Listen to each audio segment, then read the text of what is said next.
With 5G technology raising red flags at airlines across the globe, we're getting a better idea as to how this could potentially impact travel from and to the U.S. But it's an ever-changing thing that's happening hour by hour as we speak. So it is another thing, along with weather and COVID, that is challenging today's traveler for sure.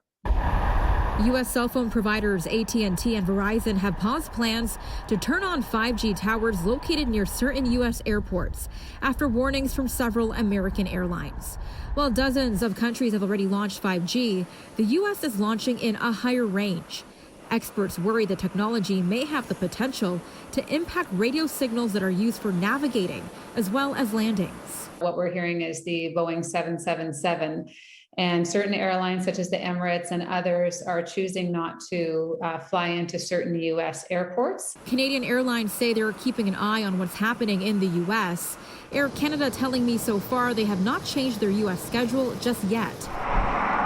In a statement to CityNews, the company says, in part, Air Canada is closely following through its membership in A4A the situation in the U.S. with respect to the potential impact of 5G networks on airline operations under certain conditions.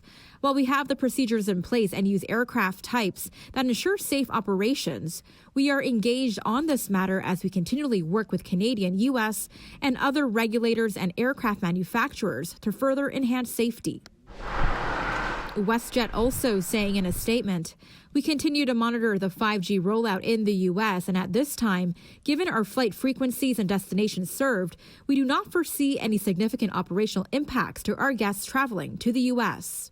What do Canadians need to keep in mind if they're planning to travel into the U.S. at this time? Well, I think first and foremost, if you're traveling, make sure that you download the app for your airline and check your flight. What we are also hearing is that some airlines are not canceling the flights, but they're actually changing the aircraft. That may affect you, specifically if you've pre-selected a seat. So just make sure that you download and get that flight update. Travel experts say it's also important to arrive to the airport with enough time to spare in case last-minute changes occur. We did reach out to the Greater Toronto Airport Authority. They say flights have not been canceled or delayed for this reason.